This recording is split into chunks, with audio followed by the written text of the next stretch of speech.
Assalamu alaikum, la perlerie. Bienvenue sur Douce Perle Kalimat, l'endroit où on papote de tout ce qui nous fait du bien, que ce soit des faits de société, du bien-être, de la féminité et bien sûr de notre élévation en tant que femme musulmane. Donc si la vibe te plaît, n'hésite pas à t'abonner et à nous rejoindre. J'espère que vous avez passé une bonne semaine. Alors on va directement rentrer dans le sujet. Aujourd'hui, j'avais envie qu'on parle des erreurs que font beaucoup de femmes musulmanes en amour. Et malheureusement, c'est un sujet de vidéo que je voulais faire depuis très longtemps. Et avec la reprise des coachings, des accompagnements et des suivis, je me suis dit que c'était vraiment nécessaire que je la fasse, même si c'est vrai que ce ne sera pas aussi profond qu'en privé. Mais voilà, je me suis dit, Fatih, il faut vraiment que tu fasses cette vidéo. Trop, c'est trop. D'accord? Donc n'hésitez pas à la commenter. Moi, c'est toujours un plaisir pour moi de vous lire. Je vois aussi que vous êtes de plus en plus nombreuses à vous abonner et à nous rejoindre. Et ça, c'est vraiment cool. Alors, l'erreur numéro 1 que je vois chez beaucoup de femmes musulmanes, c'est de croire que venir comme on est suffit pour avoir la relation dont on rêve. Et ça, vraiment, les filles, c'est la pire erreur. C'est la pire erreur. Je vous parle vraiment en toute sincérité, vraiment du fin fond de mon cœur. C'est une erreur en plus qu'on ne soupçonne pas. Parce qu'on pense souvent que si un homme nous aime vraiment, il va nous respecter, il va nous chérir sans qu'on ait besoin de faire finalement beaucoup d'efforts. Surtout quand cet homme-là, il est dans le digne, ok ? On va se dire non, mais j'ai pas envie de me faire passer pour quelqu'un d'autre, j'ai pas envie d'être hypocrite, je veux pas jouer le rôle d'une femme que je suis pas, tout simplement. Mais réfléchissons les filles 2 minutes.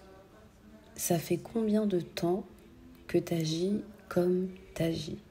Ça fait combien de temps finalement que tu viens comme t'es, ok, dans ta relation, mais malgré ça, t'es jamais mieux traité? Ça fait combien de temps? Est-ce que le fait de venir comme t'es, est-ce que ça te rend plus heureuse en amour? Est-ce que ça pousse l'homme que t'aimes à prendre soin de toi?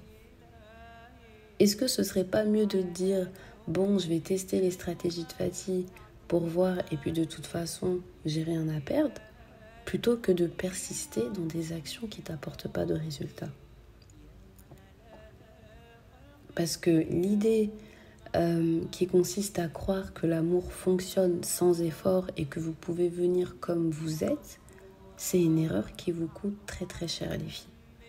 Et à chaque fois que je parle avec vous au téléphone, que je vous accompagne ou que je vous suis, c'est une erreur à laquelle vous n'avez pas fait attention.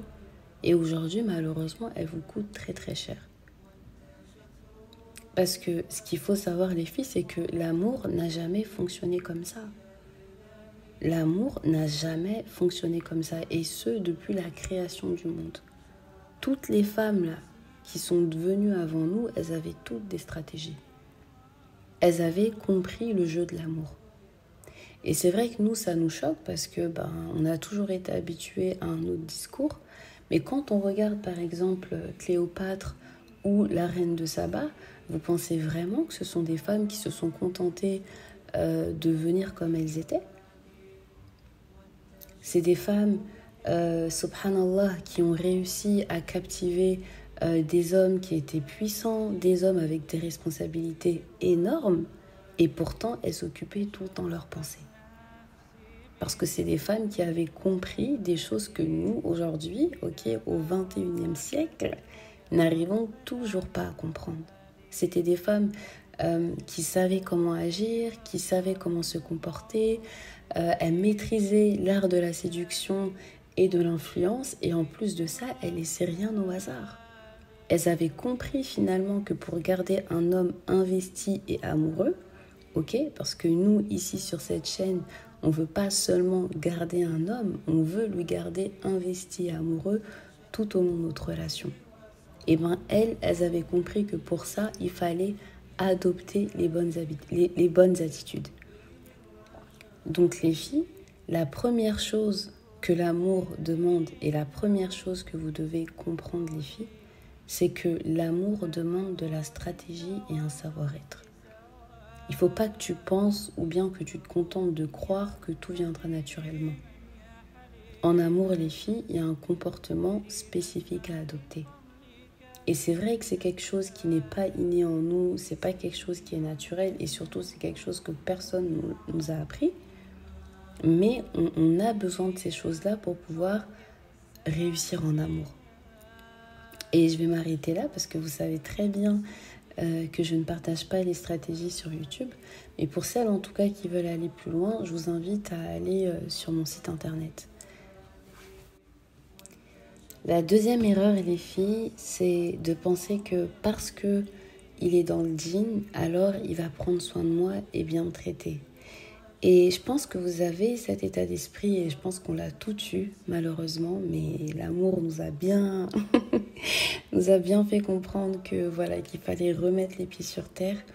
En fait, vous avez cet état d'esprit parce que vous avez écouté des centaines de prêcheurs qui vous ont garanti malheureusement que choisir un homme religieux allait suffire à régler tous vos problèmes en amour. Et que comme vous avez choisi d'épouser un homme qui craint Allah, eh bien il va vous traiter avec respect et il va vous faire vivre la relation de vos rêves. Et deuxièmement, vous avez cet état d'esprit parce que, et là je vais être un petit peu dure, ok, mais je suis obligée de le dire, vous avez cet état d'esprit parce que vous ne voulez pas travailler sur vos relations. Vous préférez mettre toutes les responsabilités sur la religion de votre chéri, mais jamais sur vous-même. Et moi j'entends beaucoup de sœurs dire non, mais s'il craint Allah, tout ira bien, s'il est pieux, il va pas avoir trop d'attentes, etc., etc. Mais ce que vous oubliez, c'est qu'en faisant ça, vous venez déshumaniser les hommes en fait. Vous les mettez au rang d'êtres qui sont infaillibles, avec une foi qui est presque inébranlable. Alors que les hommes, ils sont aussi exposés aux baisses de foi. Ils sont aussi exposés aux manquements. Vous voyez ? Parce que ton mari ne sera pas tout le temps en train de faire Qiyam el-Layl ou de jeûner le lundi et le mardi. Et c'est vrai qu'il y a de plus en plus de divorces, il y a de plus en plus de couples en difficulté.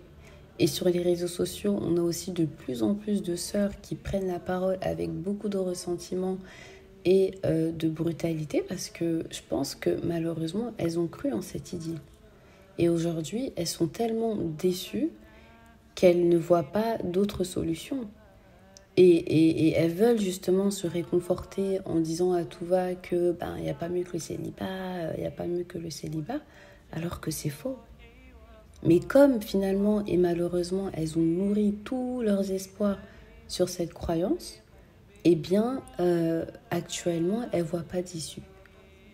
Et donc du coup elles préfèrent mal parler des hommes musulmans à longueur de journée sur les réseaux sociaux et à nous dire sans cesse qu'elles sont heureuses dans leur célibat, plutôt que de finalement voir chez elles ce qui n'a pas marché. Donc tout ça pour vous dire d'arrêter de miser entièrement sur la piété de votre homme pour espérer un mariage heureux. Parce que sinon, vous allez vraiment, vraiment finir déçu. Ok.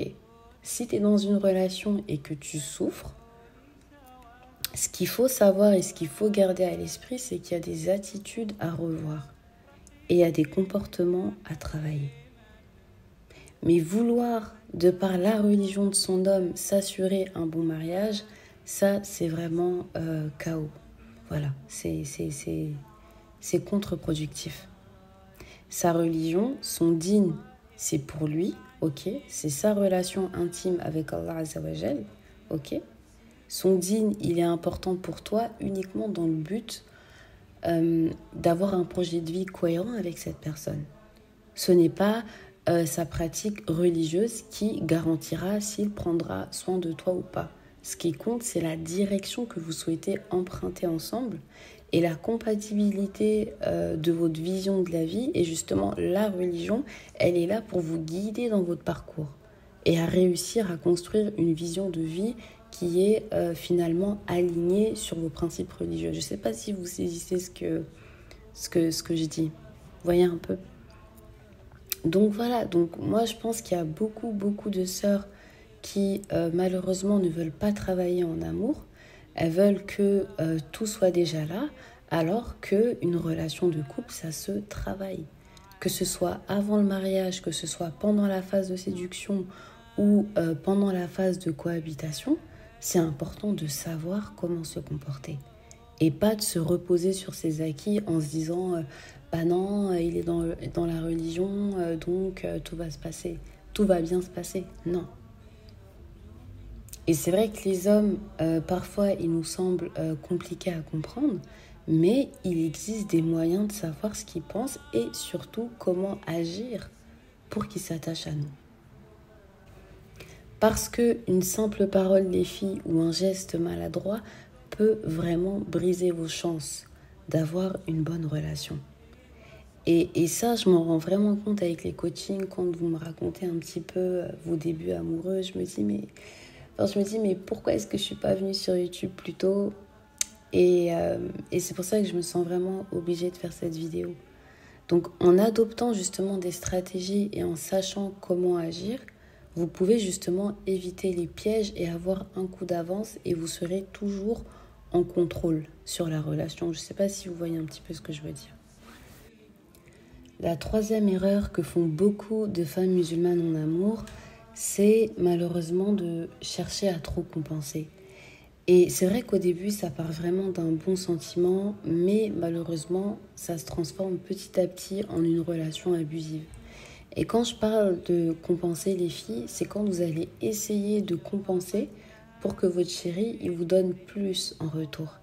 Et la première compensation que tu vas donner à ton homme, ok, il est émotionnel. C'est-à-dire que tu vas commencer à lui donner une place importante dans ton quotidien. Tu vas lui offrir beaucoup d'attention, beaucoup de ton temps. Tu vas commencer à t'investir et même parfois à lui donner de l'argent. Et malheureusement, une fois que ça commence, tu n'arrives plus à t'en sortir. Parce que tu vas te dire, ouais, je peux pas m'arrêter là en fait. Je peux pas m'arrêter maintenant. J'ai trop donné. Et malheureusement, ça va te ramener dans une situation de plus en plus abusive.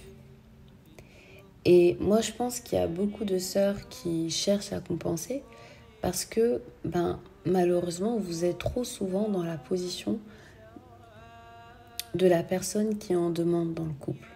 Et du coup, tu vas compenser pour contrebalancer ton sentiment d'insuffisance et pour te sentir valorisé. Parce que tu te dis, j'arrive pas à voir mes qualités, j'arrive pas à me dire qu'un homme, il va être heureux avec moi, donc je vais lui donner beaucoup plus derrière. Et en lui donnant beaucoup plus derrière, tu vas fermer les yeux sur ses comportements abusifs. Donc n'hésitez pas à mettre des likes les filles, je le rappelle aussi dans les vidéos. Moi ça me fait toujours plaisir quand vous mettez des likes. Et à partager aussi la vidéo au maximum parce que je pense que beaucoup de nos sœurs ont besoin de l'écouter. La quatrième erreur que font beaucoup de femmes musulmanes en amour, c'est le fait de fermer les yeux sur les red flags. Et c'est vrai que quand tu commences à fermer les yeux sur les red flags et à les accepter, tu ne penses pas souvent au après. Parce que ce qu'il faut se dire, les filles, c'est que quand tu acceptes un red flag dans la tête de ton chéri, ou bien même dans son inconscient, il va commencer à considérer qu'il a la capacité de faire exactement ce qu'il veut avec toi.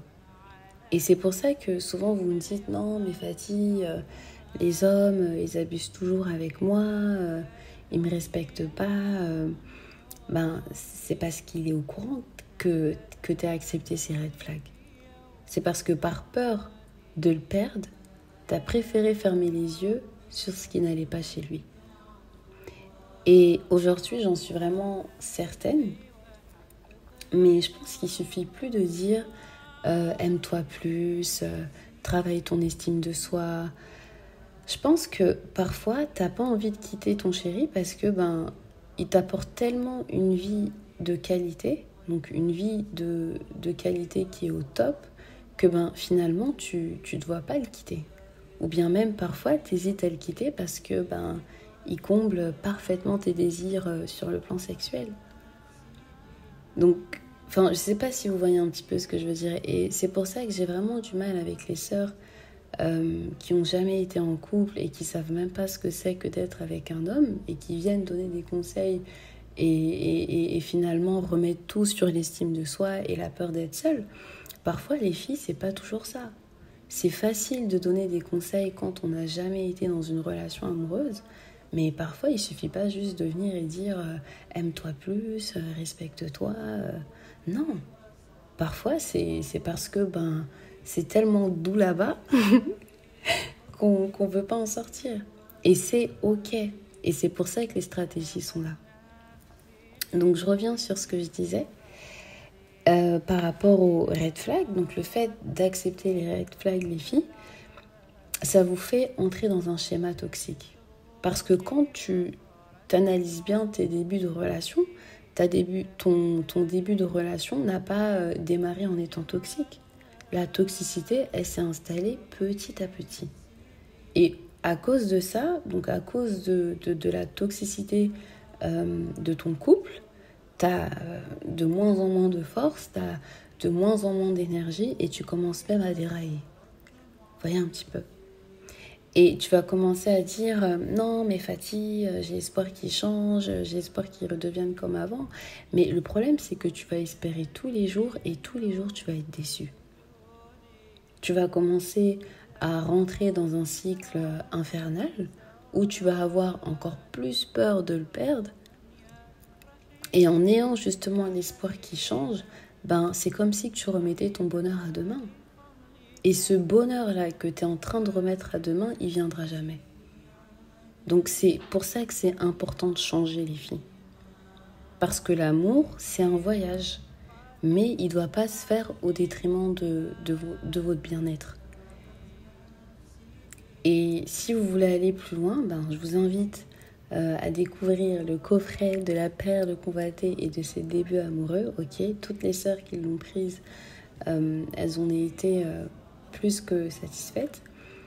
Et je l'ai fait pour vous guider dans vos premiers pas amoureux et surtout vous aider à poser les bases solides et saines dès le départ. Donc prenez le temps de faire un check, ok, parce que vous méritez de vivre un amour qui vous élève et qui vous épanouit pleinement.